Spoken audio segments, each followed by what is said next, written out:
Benvenuti a questa seconda parte della recensione dell'Adventure Path Stolen Fate. Se volete ritrovare la prima parte che non ha visto spoiler free, ve la lascio qui sopra. Questa è quella con tutti gli spoiler dove andremo a vedere i 3 moduli, andando a capire la trama per ogni modulo, facendo vedere uno scorcio di quelle che sono le pagine e i toolbox.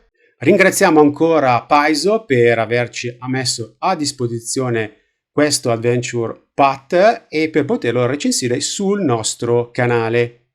Andiamo subito a incominciare. Partiamo adesso a dare un occhio a quello che è il primo modulo che porta dall'11° al 13° livello, che si chiama The Choosing, chissà come mai, e darvi un minimo di breve trama rispetto a quello che succederà. Diciamo che qua lo spoiler è veramente minimo, unicamente vi do un po' quello che è un assaggio di quello che vi potrebbe aspettare, poi vi faccio vedere un po' il modulo come formato e cosa c'è all'interno.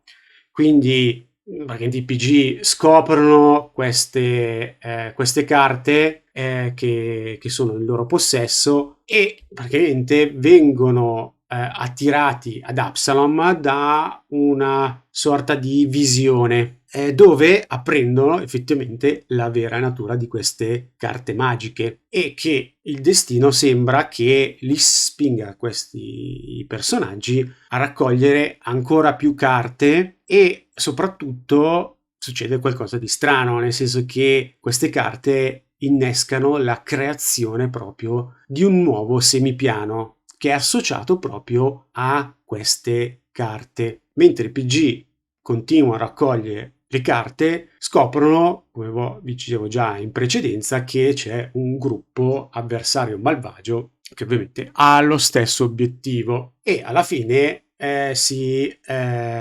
vi troverete faccia a faccia con uno dei loro membri. Andiamo un po' a vedere quello che è l'indice, quindi avremo un'introduzione ovviamente dell'avventura con vari riassunti rispetto a cosa vi può attendere. L'avventura in sé è divisa in 3 capitoli. The Arrow Court, qua faccio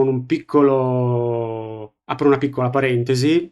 Harrow è un qualcosa di intraducibile, però che è già stato tradotto in un'avventura di Pathfinder prima edizione, Harrowing, definendo quello che è il mazzo dell'apprensura, una sorta di, apprensura ovviamente in Italia non esiste, però è una sorta di nome che è stato dato. Io qua lo utilizzerò come Arrow perché ci sono anche delle declinazioni e poi vedremo come verrà tradotto. Quindi questa è proprio il semipiano che viene creato, dopo gli diamo un occhio e poi come vedrete qui ci sono, come al solito, la toolbox dove ci sono oggetti magici, le creature e i personaggi non giocanti. Dal punto di vista di quelli che sono gli artwork o le immagini, devo dire che la qualità è abbastanza standard, devo dire alta dal punto di vista dell'Adventure Path soliti, di quelli di Paizo, quindi molte immagini che danno un po' la sensazione di dove si possono trovare i personaggi, molti a effetto come questo che vedete adesso, e ovviamente tutti i mostri vengono accompagnati dalla loro artwork e in questo caso anche gli oggetti magici, che devo dire sono di una buona quantità. Andiamo a vedere un'altra artwork che è di un paesaggio con due statue. Poi passo a questa immagine che vi fa capire che le carte, sta facendo la nostra stregona Seoni, le carte in sé aprono anche dei portali che vi porteranno in altri luoghi. L'altra cosa interessante di questo modulo è che vi spiega le carte creano anche questo semipiano che è una sorta di valle con differenti tipologie di terreni, come vedete è esagonale perché potete anche andarla a esplorare, con in mezzo quella che è la vostra fortezza, e questo sarà la base per poi muovervi all'interno di tutti e tre i moduli. Questo semipiano è anch'esso dinamico, quindi si trasformerà a degli abitanti che sono dei simulacri, e vedete che ci sono i numeretti in cui possono o appariranno, rispetto alle carte che andrete a trovare, appariranno delle cose aggiuntive, dandovi anche dei bonus ulteriori.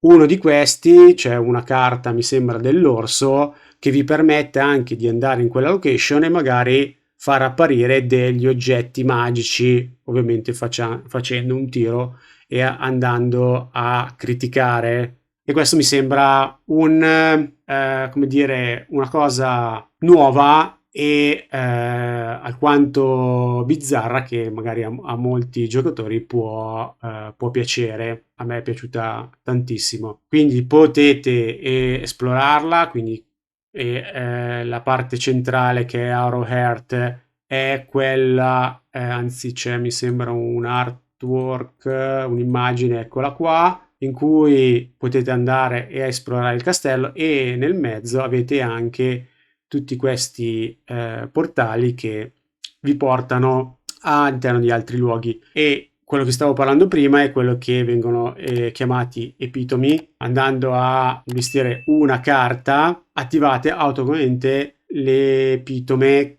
all'interno della valle. Ovviamente qua vi fa vedere anche all'interno della parte di Adventure Toolbox le carte che troverete all'interno di questa avventura, e vedete che sono un po' come dire, delle carte dei tarocchi, però adesso poi magari vi lascio il link in descrizione. C'è tutta una storia dietro. Questi mazzi della prensura varisiana erano nati proprio per insegnare all'interno delle scuole gli eventi, i personaggi più importanti o cose accadute nella loro storia, e pian piano invece sono trasformati come un potente strumento di divinazione, per poi essere trasformati in quelli che sono tuttora oggetti magici molto potenti. In alcuni casi le carte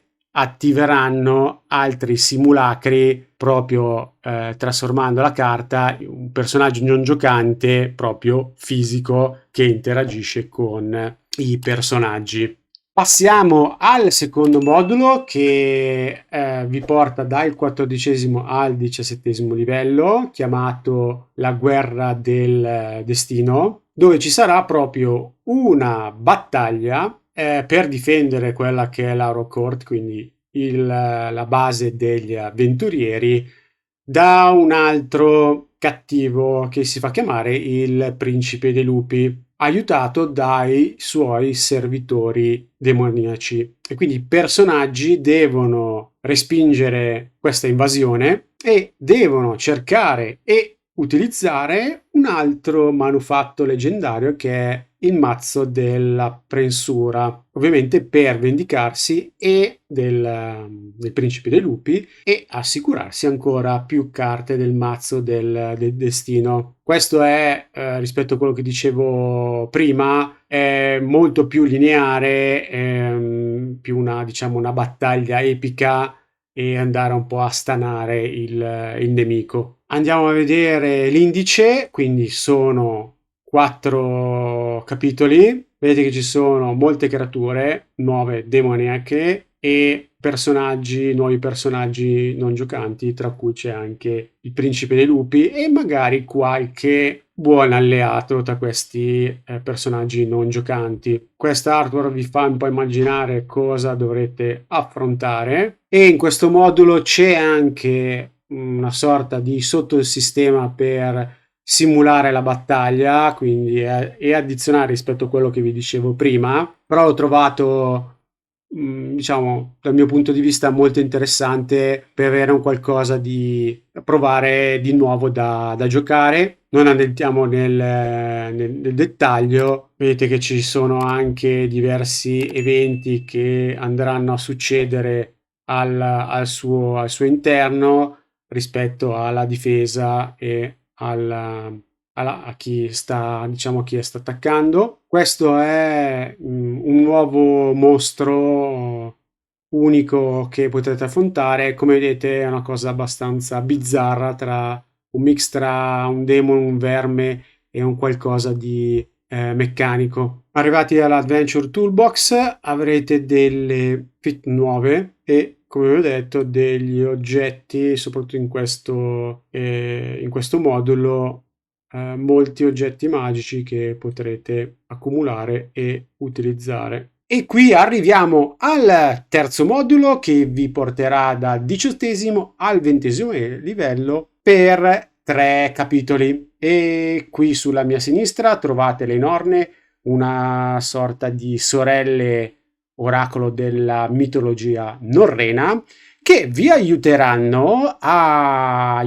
affrontare la vostra principale antagonista di questo modulo, che è lei, Nicoletta. E come vedete questo modulo si intitola Il peggiore di tutti i possibili mondi. Andiamo a vedere velocemente la trama. È ovviamente finita il modulo scorso, i vostri PC sembrano quasi vicini al trionfo, ma c'è qualcosa che li colpisce in modo molto violento. Come abbiamo visto, Nicoletta ruba tutte le carte ai PG e ovviamente questo getta molto sconforto all'interno dei vostri personaggi, e quindi dovranno cercare un modo per recuperarle. E quale migliore di modi di capire chi le ha rubate andando a chiederle alle 3 Norne. Le Norne confessano anche ai giocatori che li hanno sempre un po' guidati, manipolati